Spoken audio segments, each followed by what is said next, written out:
Hello दोस्तों, नमस्कार जी। आइए इस डिबेट को देखते हैं अमन टीवी पर।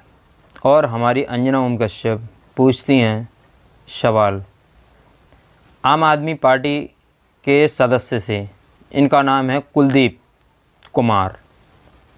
और कुलदीप कुमार कहते हैं कि बीजेपी सरकार 400 पार का नारा लगाती थी और उन्हें 240 सीटें मिली थी। हमने तो सिर्फ मदद की है। तो दिल्ली में पहलवानों पर अत्याचार हुए थे, किसानों पर अत्याचार हुए थे, किसी ने कोई बढ़कर नहीं देखा। हम आए थे उनकी मदद करने के लिए और कोई नहीं। हरियाणा में सबसे ज़्यादा रोज़गार की समस्या है, उसे आपने नहीं दूर किया। अब हम देखते हैं, आइए इस डिबेट को देखते हैं। आपसे निवेदन है कि कृपया आप ये एनालिसिस मत कीजिए। आपका एनालिसिस अभी फेल हो चुका है। 400 सीटें देश के आप बीजेपी को दे रहे थे, 240 से बीजेपी अटक गई। आप कह रहे थे उत्तर प्रदेश 75 सीटें आ रही हैं, वो कहां के अटक गए। तो आप ये एनालिसिस मत कीजिए हम किसका वोट काट रहे हैं। हम किसी का वोट काटने के लिए नहीं चुनाव लड़ रहे हैं। हम हरियाणा के लोगों को रोजगार की लड़ाई लड़ रहे हैं, 24 घंटे बिजली की लड़ाई लड़ रहे हैं, अच्छी शिक्षा, अच्छी स्वास्थ्य की लड़ाई लड़ रहे हैं। और आम आदमी पार्टी के बिना हरियाणा में किसी की सरकार बनने नहीं जा रही है। यह आपके चैनल पर बैठ के पूरी जिम्मेदारी से मैं कह रहा हूं। और दूसरी बात, क्यों नहीं बनेगी? हरियाणा के किसानों की लड़ाई हमने लड़ी है अंजना जी। मुझे याद है कि जो 3 काले कानून आए हरियाणा के हमारे किसान भाई जब दिल्ली आ रहे थे, तो दिल्ली के बॉर्डर के दिल्ली के अंदर उन्हें स्टेडियम बनाने के लिए परमिशन मांगी गई। लेकिन अरविंद केजरीवाल जी ने एक झटके में सारी परमिशन को कैंसिल किया और एक भी स्टेडियम को जेल नहीं बनने दिया। हमारे किसान भाइयों के जब यूपी बॉर्डर पे, हरियाणा बॉर्डर पे जब उनको पानी बंद कर दिया गया था, टॉयलेट छीन लिए गए थे, तो अरविंद केजरीवाल जी सरकार और आम आदमी पार्टी उनकी लड़ाई लड़ने का काम कर रही थी, उनके साथ खड़े होने का काम कर रही थी। तो आज ये कह रहे 3 काले कानून वापस आने चाहिए। अरे कंगना जी के बयान का खंडन तो नहीं किया प्रधानमंत्री जी ने, सारी इधर उधर की बातें करी। अरे कंगना जी की बात पे क्यों नहीं बोले प्रधानमंत्री जी? वो आके बोले ना। लेकिन नहीं, इनकी ये मानसिकता है। कंगना रनावत पहले आके किसानों के ऊपर सवाल खड़ा करती हैं, उनको पता नहीं क्या क्या कहती हैं, और उसके बाद आके 3 काले कानून की बात करती हैं। ये पूरी प्लानिंग भारतीय जनता पार्टी की है कि 3 काले कानून वापस लाने की। मैं कहता हूं कि हरियाणा के लोग अब की बार भारतीय जनता पार्टी को जीरो पे पहुंचा देंगे, जो इनके हाल है ना। और कंगना जी का उसमें बहुत बड़ा योगदान होगा, क्योंकि वो आज भारतीय जनता पार्टी के नेताओं के कहने पर, प्रधानमंत्री जी कहने पर इस प्रकार की बयानबाजी कर रही है। शहजाद जी कितना भी खंडन कर ले भाई, आपकी पार्टी की सांसद है, आप बार बार कहते रहोगे, बार बार कुछ भी कहते रहोगे किसानों के बारे में और आगे माफी मांगते रहोगे। इतने बेवकूफ नहीं बनने वाले देश के किसान। कुलदीप जी रुक जाइए, मैं प्रतीक जी आ रही हूं आपके पास। अर्शिजा जी अभी इंतजार कीजिए। कुलदीप जी, 2 बातें।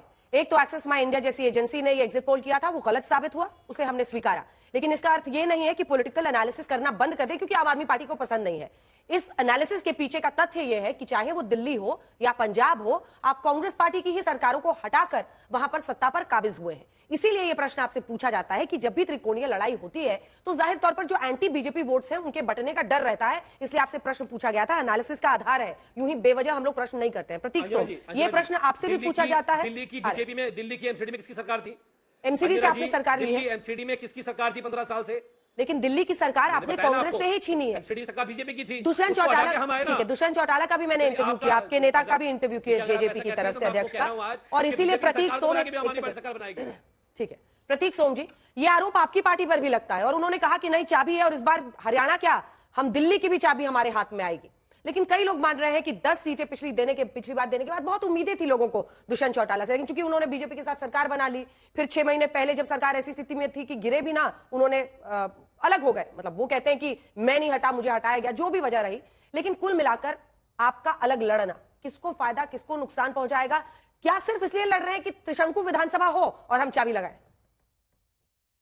वक्त से पहले बहुत हादसों से लड़ा हूं। मैं अपनी उम्र से काफी बड़ा हूं। ये जो मैं शब्द कह रहा हूं, ये 36 साल के युवा दुष्यंत चौटाला के लिए बोल रहा हूं, जिसको आज सबको पता है कि हरियाणा के जितने भी कद्दावर नेता है उनको सबसे बड़ा थ्रेट मानते हैं। आप कोई भी आज के टाइम में इंटरव्यू उठा के देखिए, दुष्यंत चौटाला उनके उनके जुबान पे जरूर आएगा। उसका रीजन है, 25 साल की उम्र में जब यह युवा नेता संसद में पहुंचा और केंद्र सरकार ने हिमाकत करी कि ट्रैक्टर को कमर्शियल कैटेगरी के अंदर लाने के लिए ट्रैक्टर लेकर संसद में घुस गया। जब इनको अपनी पार्टी से निकाला गया, एक राजनीतिक षड्यंत्र किया गया। बाकी जो नेता हैं वो लोग झंडे और डंडे की लड़ाई में फंसे रहते हैं। इस युवा नेता ने 10 महीने के अंदर अपनी पार्टी खड़ी करी, 17% का वोट बैंक लेकर आया और जो लोगों से अपने मैनिफेस्टो में वादे किए, सत्ता के अंदर जाके उन वादों को पूरा किया। हरियाणा के अंदर अंजना जी, ये तीनों लोगों ने अभी मैंने सबमिशन सुने, किसी ने हरियाणा की प्रॉब्लम पे बात नहीं करी। कंगना ने क्या बोला, कुमारी शैलजा सीएम बनेगी नहीं बनेगी, आम आदमी पार्टी कांग्रेस का वोट काट रही है, इन पे बात हुई। लेकिन हरियाणा के अंदर आज जो सबसे बड़ा मुद्दा है वो है बेरोजगारी का। बेरोजगारी का जो मुद्दा है उसको सॉल्व करने की एक नेता ने जो सोची, वो दुष्यंत चौटाला ने सोची। रेवोल्यूशनरी बिल, 75% रोजगार आरक्षण कानून जो लेकर आए वो हमारी पार्टी लेकर आई। आज अभय दुबे जी हंस रहे हैं क्योंकि ये यहाँ के युवाओं की जो प्रॉब्लम है उससे वाकिफ नहीं है। ये शायद हरियाणा के अंदर पता नहीं इन्होंने कभी कदम भी रखा है नहीं रखा। आप लोग जब 4.5 साल तक सरकार में थे तब आप लोग वाकिफ थे कि नहीं थे, ये बताइए। मेरे को कंप्लीट करने दीजिए जी। किसानों के मुद्दे पे आज ये कहते हैं, मैं अभय दुबे जी से पूछना चाहता हूं, जब ये किसानों का बिल आया तब इनकी पार्टी के जो लीडर हैं दीपेंद्र हुड्डा जी, वो राज्यसभा के अंदर सांसद थे। एक बार भी क्या संसद के अंदर आवाज उठाई? क्या एक बार भी प्रधानमंत्री जी से जाके मिले? पहलवानों के मुद्दों के ऊपर क्या इन लोगों ने प्रोटेस्ट की जगह को छोड़कर कहीं भी एक प्रेस कॉन्फ्रेंस भी करी?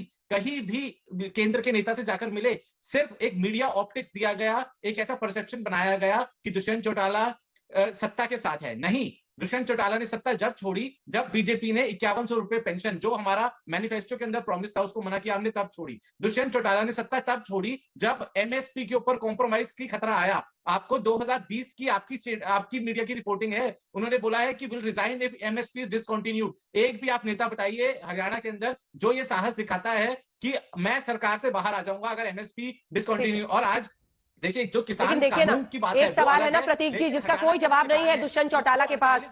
मैंने भी उनसे पूछा कि ना उन्होंने किसान आंदोलन के वक्त इस्तीफा दिया, ना उन्होंने पहलवान आंदोलन के वक्त इस्तीफा दिया, उन्होंने इस्तीफा बाद में दिया। देखिए ये प्रश्न उनसे पूछा जाएगा, ये उनकी राजनीति में ये सच है, युवा नेता के तौर पर वो उभरे और उन्होंने एक अलग अपनी पहचान बनाई है, लेकिन अभी पैरों के नीचे की जमीन खिसकी हुई है, उन्हें नए नए लोग ढूंढने पड़ रहे हैं। उनकी मां नैना जी के अलावा जुलाना के एक विधायक उनके पास बचे, वरना 7 के 7 विधायक निकल लिए हैं उन्हें छोड़कर।